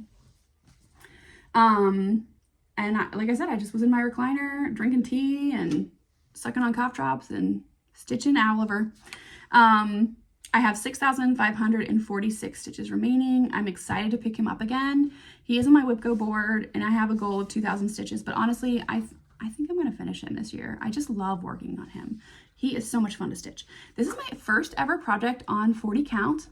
I was really nervous, and I love it. I'm a convert. Now the problem is that I have a huge stash of 36 count and 18 count, but I have since acquired some other 40 count. I love it. It's so small and dainty. Like it's going to be so easy. It's easier to frame, right? Because it's smaller. It's going to be cheaper to frame. And I love stitching 1/1. Who knew? My stitches look amazing. I really, really enjoy it. I don't know what I was so afraid of. Again, I think I was afraid because my eyesight isn't great, but this is, I chose a light fabric intentionally. This is 40 count, Picture This Plus linen in Tico? I don't know, but it's beautiful. It's like a really pretty yellowy color, but it's not overpowering yellow. It's almost like, I don't even know how to describe it. Oops, it's upside down. And it has a bit of a peach or pink tint to it, just a slight one, but it doesn't feel pink. Like it just has a warmer tone.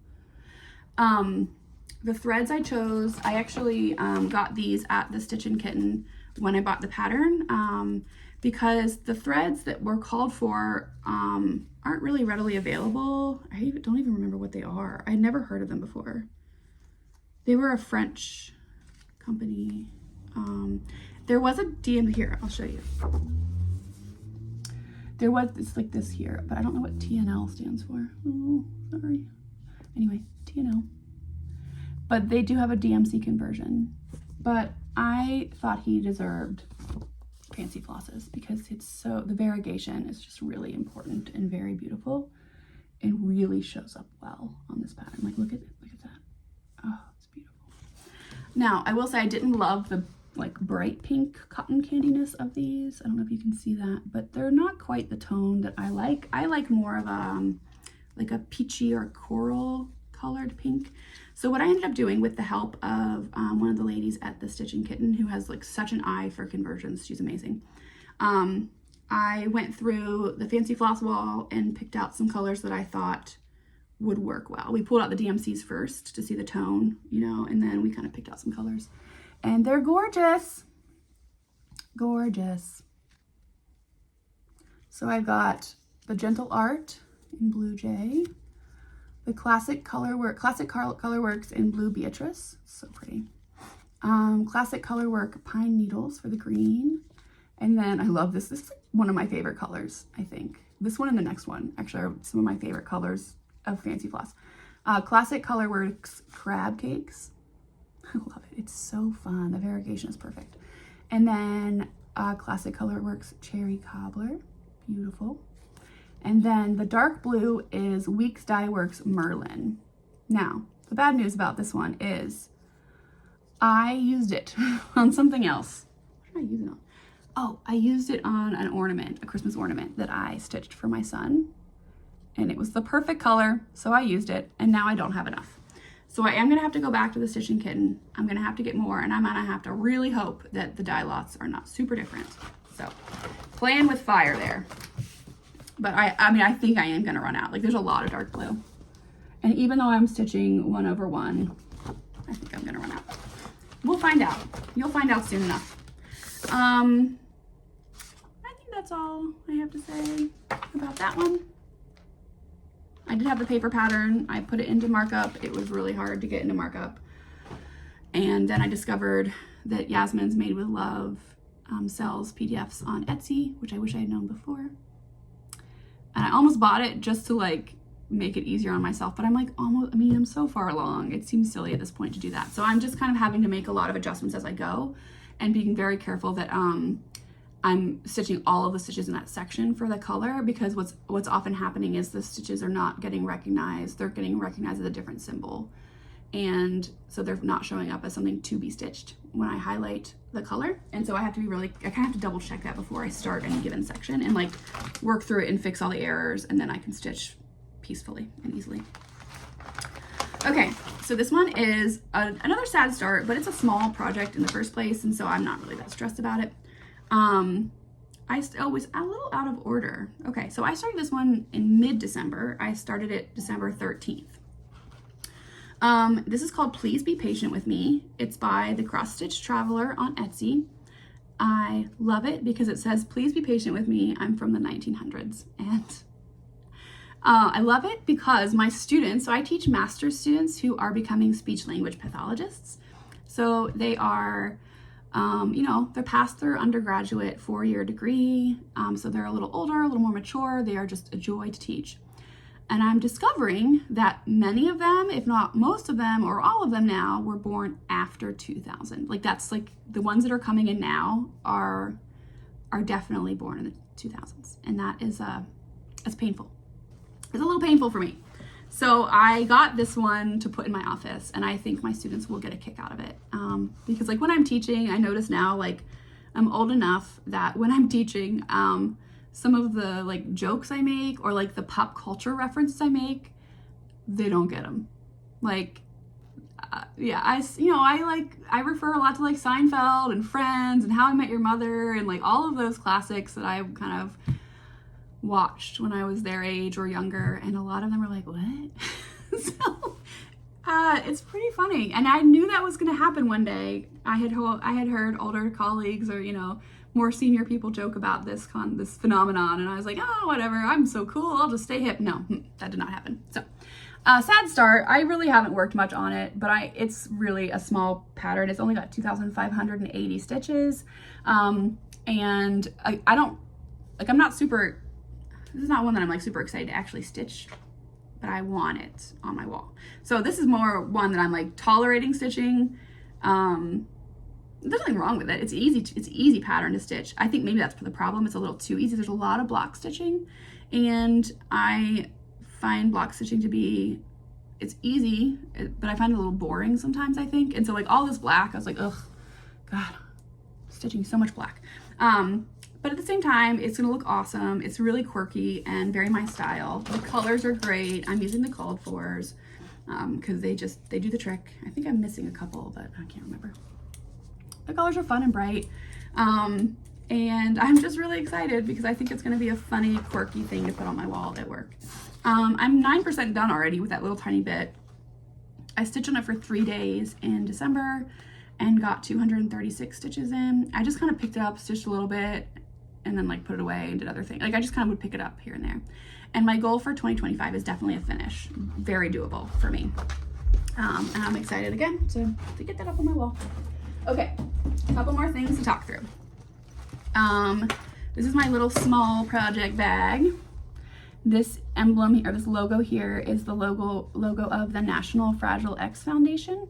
My research focuses on children with Fragile X syndrome and their families. I also study and focus on children with autism or autistic children. But Fragile X is a genetic disorder that causes intellectual disability in most kids and a variety of other kind of features. But I study mental health in those children and kind of understanding why and how anxiety develops in them, because they are very high risk for anxiety, and it's really hard on them and their families. And so it just really impacts their quality of life. And so that's what I study. And I went to a conference this summer, and it's my favorite conference to go to because it's a family-focused conference, and so I get to meet tons of kids and families with Fragile X, and I love them. And when I was there, I bought this cool little pouch. They had like a merch table, and I bought this pouch. It was like the perfect, I was like, oh, perfect size for a smalls bag, right? It's really cute. So it's not meant for stitching, but it is perfect for it. And so I have 3 small projects in it right now, and I'm gonna go through those now. And these are a little out of order, but I'm okay with that. They're just all stored in that bag, and we're gonna leave it like that. Okay, so the first one is a Mill Hill kit, and this is my first time doing it. So I stitched my first Mill Hill ornament this fall for Christmas, and I loved it. I didn't think I was gonna like it. I was like, paper? Like stitching on paper? Like that sounds so scratchy and weird and like unpleasant. And I didn't know how to bead. No idea. But I had bought a couple of Mill Hill ornaments and I wanted to make them for family for Christmas.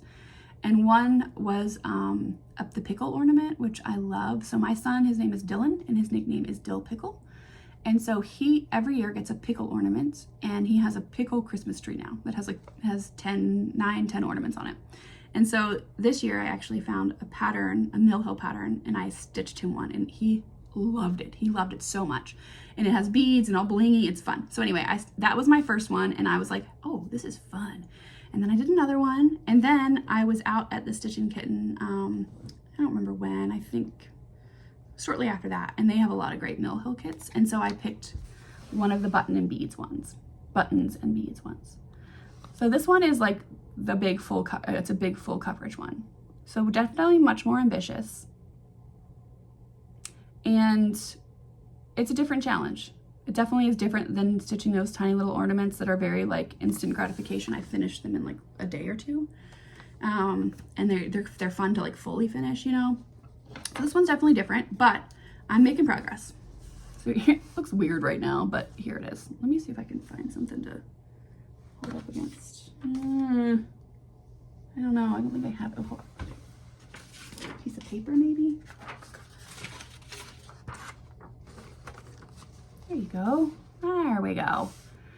Here's where I am. Now, I started this on New Year's Eve on 12/31 because I realized on the 30th of December, I went through, I was like reorganizing, starting to feel better. I was reorganizing all of my projects and updating my stitching tracker. I have a stitching tracker in Excel that I use that I created on my own. I'm a data person. I'm a scientist. So like I love data, I love tracking and knowing how things are going. So I keep track of what I stitch.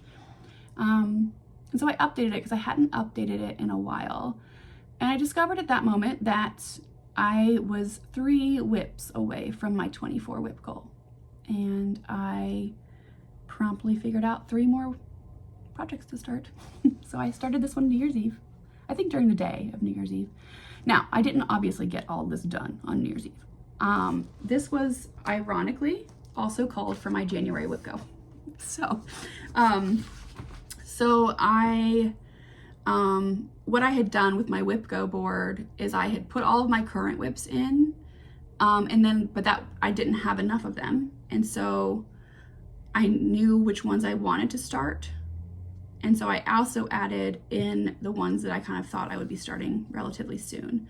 So the good news was that this was kind of selected for me because it had already been called for WIP go on the 25th of December. And it's a kit, so I already had it ready. So I just said, okay, that's gonna be one of my starts in 2024. It's my final start, I think, in 2024. So I didn't get much done. I got 190 stitches in that day, but it was called for my WIP go in January, and my goal for WIP go was to get to 2,000 stitches, and I did it. And I was a little annoyed by the end of it, I'm gonna be real. I discovered, so as this was my first like big-ish one, I discovered the first couple days of January, I figured out that stitching on the perforated paper, just holding the paper, was really hurting my wrists.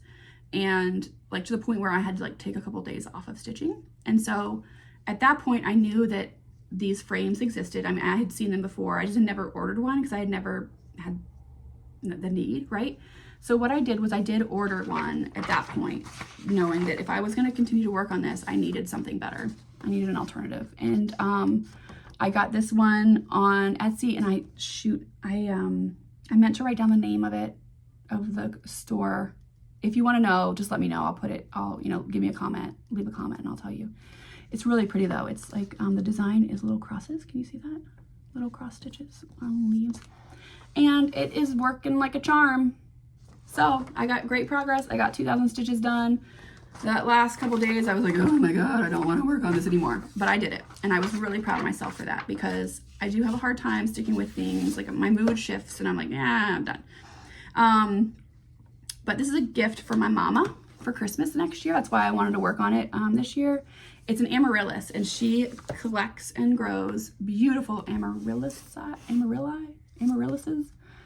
And she's very proud of her amaryllis collection. She gets a new one every year. They are gorgeous. And she takes care of them, and then they bloom right around the holidays, and she sends me pictures of them all the time. It's really cute. So I wanted to do, I saw this one, it was calling her name for sure, and so I wanted to do that. It is a beast though. I mean, it's like deceptively a lot of stitches because it is full coverage, but it's not the kind of full coverage, again, that I want to like do in royal rows. I just kind of want to work on it in sections. And so I kind of had to figure out a strategy for stitching it, and I have made some mistakes. Stitching on the papers is a little different. I think counting is a little bit different, and at first I was still kind of figuring out how to do that, and I made some mistakes. Also, I wanted to show you my needle minder. It's too peoply outside. I joke, I say a lot, like when I come home in the evenings after certain days, especially days with a lot of meetings where I have to like make decisions and talk with people and like, you know, which is like a big part of my work, or after teaching. I come home and I'm like feeling very, very exhausted because again, I'm an introvert and I find those interactions really awesome and rewarding, but exhausting. And so I'll come home and I'll be like, today was a really, really hard peopling day. I did way too much peopling. So I think that's cute. All right, what else do we have in this kit? Oh, okay, this is fun. This one is super special. This is a kit. So I said that my partner and I went to Spain. When we were in Madrid, we went to the Royal Palace and did a really cool tour. It was so awesome. It was just really neat. It was beautiful. And as part of that tour, one of the rooms in the palace is where they like store all of the old historic china from different eras of the Spanish, you know, royalty. And they were really beautiful. And they were all very different. And some of them were very colorful. You know, there was silver as well and gold plated stuff, but the china was really pretty. And then at the gift shop, we were on our way out and I just happened to see there was a cross stitch kit, and it was a cross stitch kit of one of the china patterns that they showed. So here's what it looked like. It's really tiny and cute. I don't know if you can see that. So it looked like one of the china patterns on the dishes, and I was like, oh, a cross stitch kit, fun, I'm gonna buy it. And I did. And then I had it with me. We were walking around, and then we ended up at a pub, and my partner's really into craft beer, so he found a place with craft beer. And I didn't have any stitching with me. I didn't have a book with me, and I was like, my phone was dying because that's what happens when you're traveling internationally. It takes up a ton of power.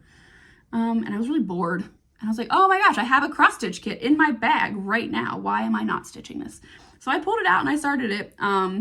Now it was a dark bar, so I couldn't see very well. I had to stitch in hand, which was hard. I don't do that usually, and I don't find it very comfortable, but it was worth it. And so I started it in a bar. My partner was reading. He loves to read and like try beer and stuff, and we just kind of sit quietly. It's really nice. And he had a book light, and so he clipped the book light onto the edge of the bar. If I have a picture, I'll try to remember to put it in. He took a picture of me because it was so funny. But we clipped the book light onto the edge of the bar, and I just sat there and like hunched over and stitched. Because again, I can't sit still. I am miserable sitting still. So anyway, here's where I'm at. Now, in the bar, I only did like these stitches and then like some of these stitches up through here. And there are tons of hanging threads on this, sorry. But then I pulled it out in like late December sometime, just on a whim, and kind of did a few more things.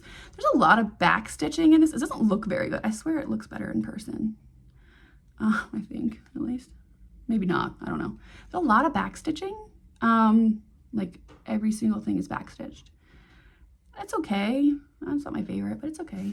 But it's back stitched with the thread, the color that's being used. So you can see like the red back stitching and the green back stitching. So anyway, It's cute, it's fun. It's got like 1,200 stitches in it or something. It'll be easy to finish when I finally kind of decide that I'm gonna finish it. You know, all the threads came with it and the needle, and it's like not very long. It's like a big wad of thread. Yay. Anyway, but it's a good memory of me just sitting in a bar in Madrid with Aaron, stitching in the dark. It's fun. All right, the last one in this thing, this little bag, my little special bag, is so I started that one. Sorry, and the pattern name is Tapiceria China, which I'm pretty sure means tapestry. I don't know who the product designer is. I don't know, you know, the fabric or anything like that. I'm just using whatever was in the kit. And then I only stitched 32 stitches that one day, but I have stitched more since. And it has, I don't know how many stitches it has altogether. It has like, I want to say like less than 2,000 because yeah, it has about 1,800 stitches in it. I have since put it into markup, and so that's how I'm keeping track now. Oh, this is, I just want to show you this. This is for my buttons and beads. You know how Mill Hills come with like a bazillion threads? Well, at least the buttons and beads do. The ornaments don't come with that many. The buttons and beads was intense. That was like the first sign that I maybe underestimated the project. I was struggling with what to do with these threads because some of them only have like one length, you know, and then some of them have a bunch, like a whole skein worth. I was struggling to figure out what to do. I did not have a thread palette, like a floss drop thread palette, and so what I did was I just took a piece of cardstock and I punched holes in it and I put the numbers on there, and it is working like a dream, folks. Not very neat looking, but I'm not like a perfectionist when it comes to function. Like, I want it to function. If it's pretty and it functions, that's a bonus. But for me, this is fine. It functions very well. It actually functions, I mean, it's perfect. And then I just kind of like fold it up and put it in my little bag. So I just want to show you that because I thought that was kind of genius of me. I didn't invent that. I just, you know, thought to do it. Okay, my next one is an ornament that is part of a Christmas ornament bundle by Stitch Design on Etsy. I started this one on November 25th. So like I said, a little out of order, but because they're all in that bag, I wanted to show them together. I didn't stitch on this for very long. I got a couple days of stitching in. I have 277 stitches in. I am not sure what I'm going to do with this because, so I started it. You can see it's like a weird, creepy head and like the shoulders of the little, it's an angel. I'll show you the photo. It's very small. It's 58 by 58. It's on 32 count Witch Out Lugana Silvery Moon, which I really enjoy. I actually stitched several Christmas ornaments on this fabric and it was perfect. It's not white, so it kind of gives a little bit of like visual, it's just not white, right? But it's very light, it's very smooth, it's very even, it's an even weave, it's very even, and it's super easy to stitch on. And then it's also really easy to fully finish because it's just very smooth and like flexible. It's not very stiff, you know? So I found it very easy to finish. And I might do a finish parade and where I'll show you some of those ornaments I made. But along the lines of this, I had done, in the meantime, after I started this was going to be for my mother-in-law who loves angels. And I was going to put it in like a round ornament, a flat finish. So yeah, flat finish, but like a round shape. But then in the meantime, I had done another ornament from SoYouLikeToStitch that was the same size, 58 by 58. And it was really big. It was fine.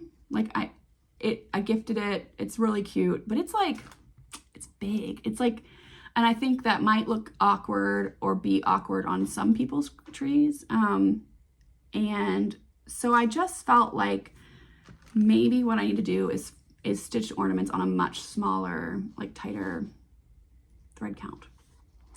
So that's why I kind of paused and didn't finish this one. I ended up gifting her one of the Mill Hill ornaments that I had made. It is cute. Like I want to do the actual pattern because it's really cute and I know she would love it. But I think I just need a different strategy for the fabric I use for those ornaments. I actually restarted it briefly on another piece of fabric, 1/1, and that was, 1/1, and that was too small. It was like minuscule. So I think I need to figure out a different solution. If you have any advice, let me know. I don't know if people stitch their ornaments usually on like 40 count or if they do like 25 count 1/1. I have no idea. But if you have any advice, I am all ears because I do want to stitch that ornament. So I suspect for 2025, I am going to just restart that for the next Christmas. Okay, just a couple more, folks. We're so close. I love this one too. Okay. All right, so this was one of my scramble starts at the end of the year. This is Winter Seeds, which I call Korok Seasons. Winter Seeds by Jessica Doise. I don't know how to say her name, but it's WIP. And I got this pattern off of Etsy. She has an Etsy shop, and because I loved it so much. It is being stitched on 32 count Picture This Plus Nessie, which again is one of my favorites because of the color. And I got this at 123stitch as well. And I started this on December 30th.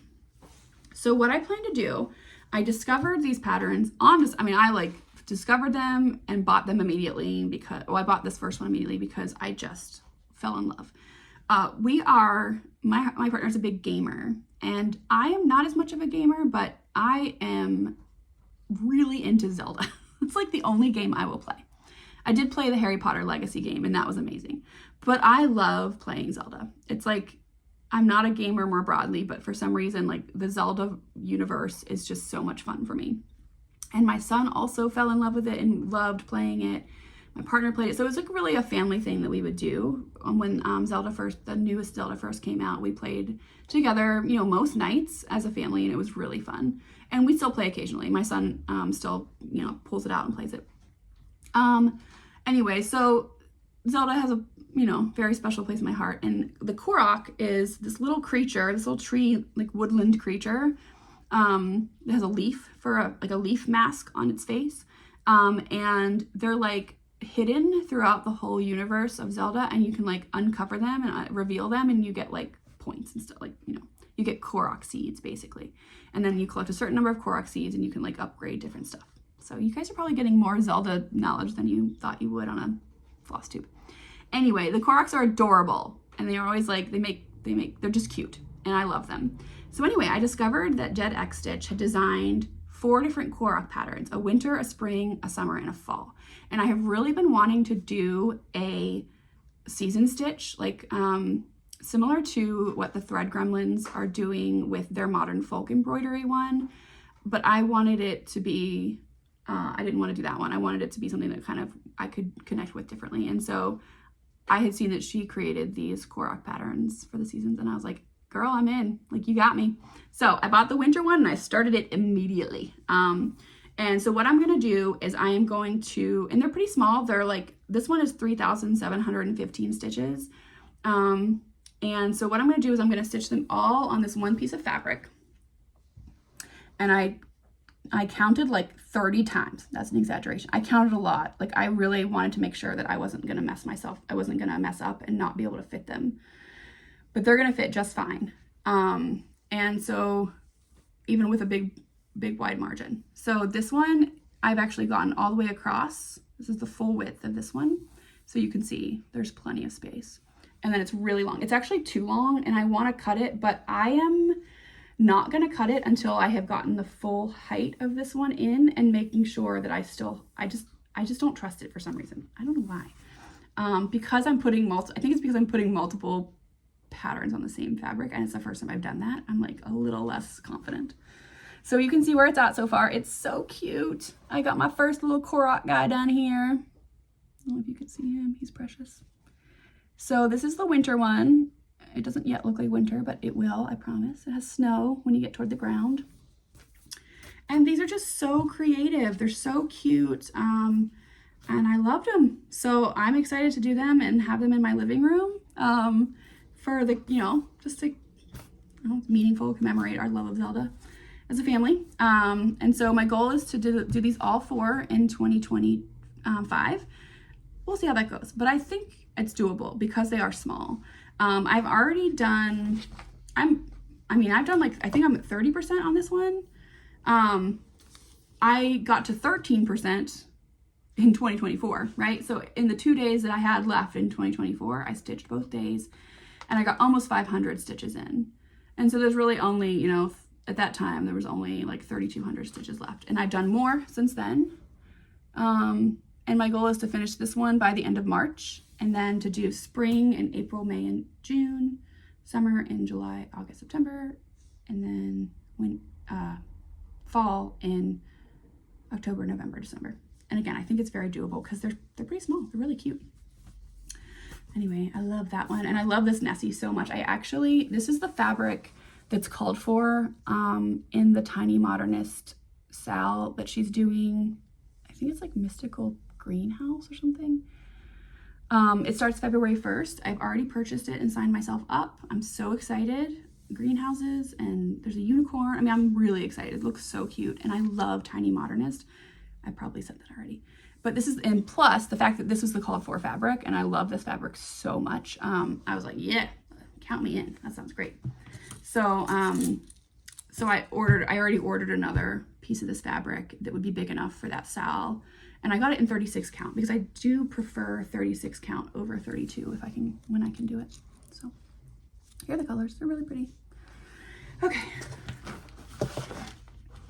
So my goal for this one is obviously to finish by the end of March. I'm about a third way through in January, so I'm right on track. All right, my final WIP, y'all. We made it.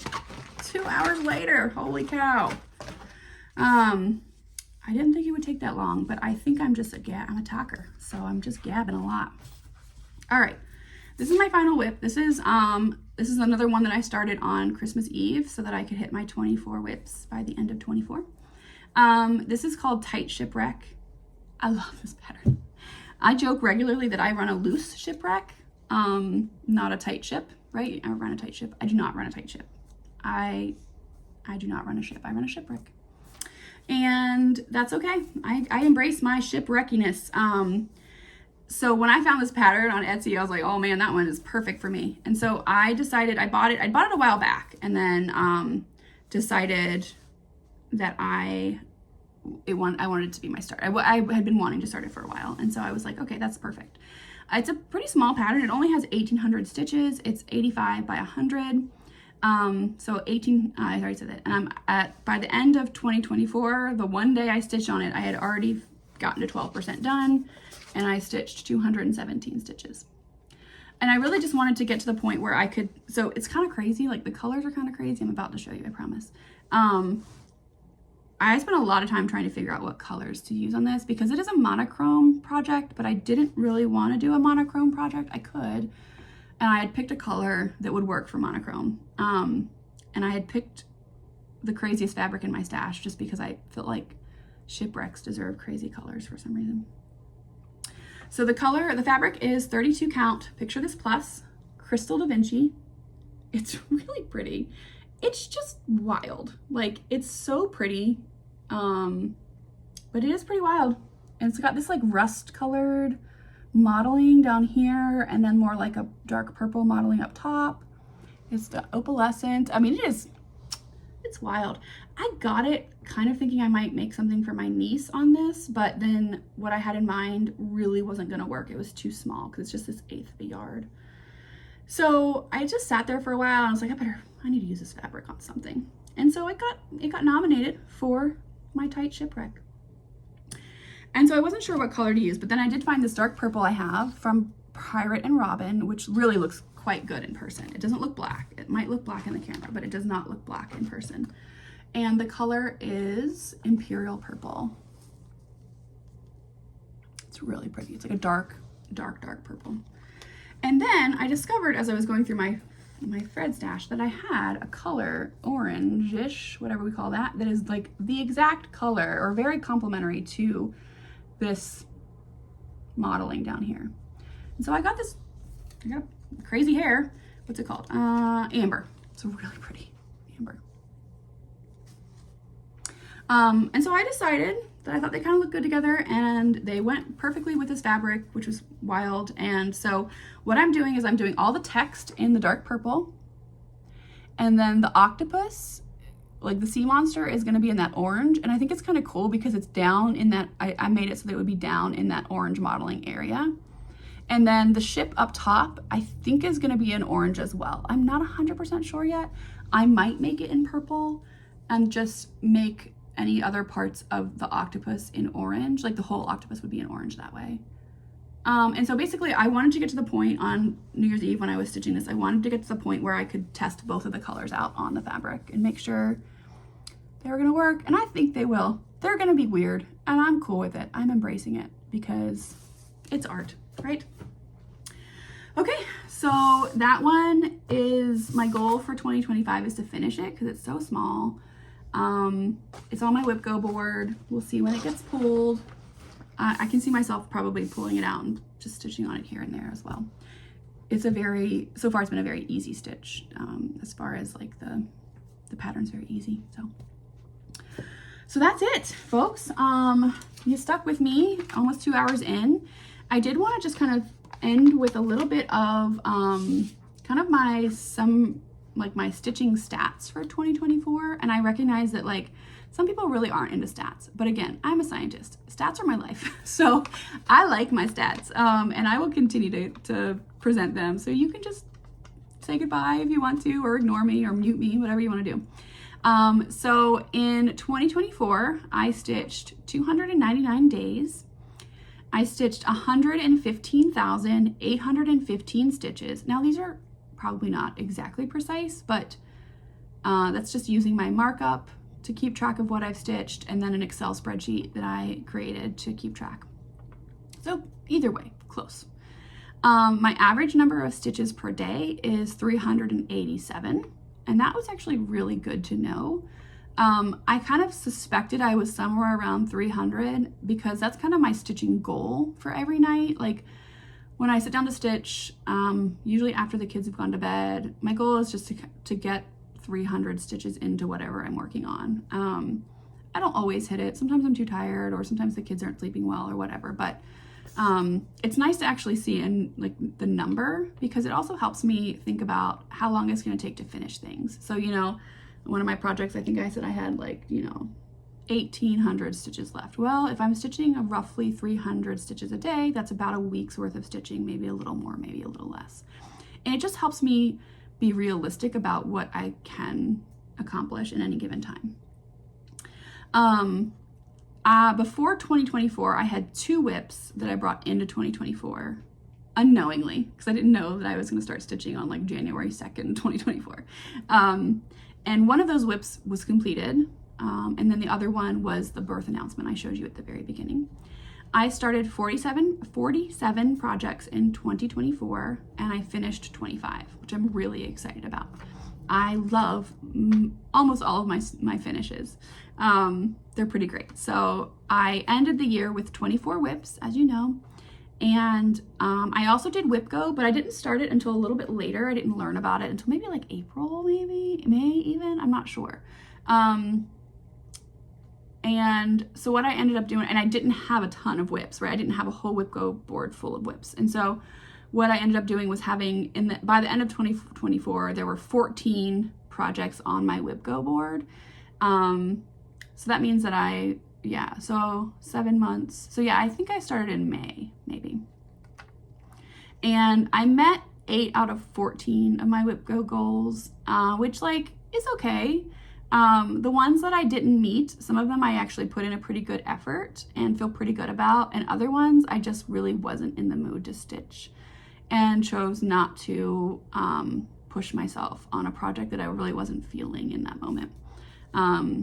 Like for example, my Forest Friends Sal, the one I'm gonna restart on different fabric, when that got called, I pulled it out and looked at it and I was like, no, it's just, I don't wanna put more effort into this right now because I think I'm gonna end up not doing it, right? I think I'm gonna end up UFOing it or restarting it. So I feel pretty good about that.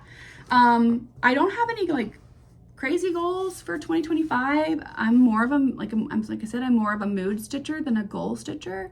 I am gonna do WIP Go, and I have pushed my WIP Go goals to be a little bit more challenging, as far as like the number of stitches or kind of the amount of time that I think they will take, just to push myself a little bit.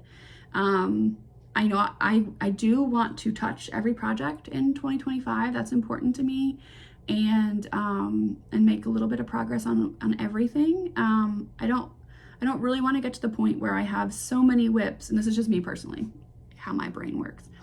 I don't really want to get to the point where I have so many WIPs that I can't I can't feasibly touch them or, you know, work on them in the year as the year unfolds. And so, you know, my goal is to kind of try to do that. But that's just something that it's not even a goal, it's just kind of more of an intention of how I kind of want to be as a stitcher. And then other than that, I think, you know, most of the projects that I have that are like, you know, 5,000 to 10,000 stitches total, that I have at least 30 to 50% done on, I really want to finish those. Like, they're totally finishable. And most of those I did put on my WIP Go board as a finish goal. So that is one thing I want to do, is I want to finish these awesome projects, get them up on my wall, right? And then make space for all of the other patterns and stitches that I have plans, and that all the other patterns I have in my library and all the other fabrics I have in my stash. So I'm excited for what 2025 has in store. Okay, so we are at exactly 2 hours. I'm gonna call it here. If you have stuck with me, I love you and I'm grateful for you. And why don't you post a penguin emoji? I say penguin because my son is currently obsessed with penguins, and I'm currently working on a penguin WIP that I started in January that I love. So post a penguin emoji. And also feel free to say hi in the comments, or message me on Instagram. I have not been super active on Instagram, but I am gonna start posting more so that my Flosstube and my Instagram are, you know, kind of like lined up, and have, you know, kind of similar information and status updates and stuff. And I'm excited for that new challenge. I'm excited to learn how to edit these videos. I've, you know, been practicing on test videos, and I think it's totally doable. But please be patient if I make any goof ups on my editing. And again, thank you for being here. I hope you enjoyed this, and I hope you stick around and subscribe to my channel, and I will bring you more in the future. I'm gonna probably do a finish parade at some point, and then I'm also gonna do, my goal is to do monthly updates. I can't really manage much more than that because I have a demanding job and 2 kids. And I like to stitch. So, but I think monthly updates will work perfectly for me. They'll work perfectly as far as like the rhythm of my stitching and the amount that I get done in a month. So I'm really excited for that first monthly update. And yeah, so I'll see you again soon, and thanks for being here, and I look forward to connecting with you and making some new friends. That's really why I'm here. I want to connect and have people to talk with and people to ooh and ah with over cross stitch. And yeah, all right, well, have a great day. I hope you're all staying warm and safe, and I'll see you next time. Bye.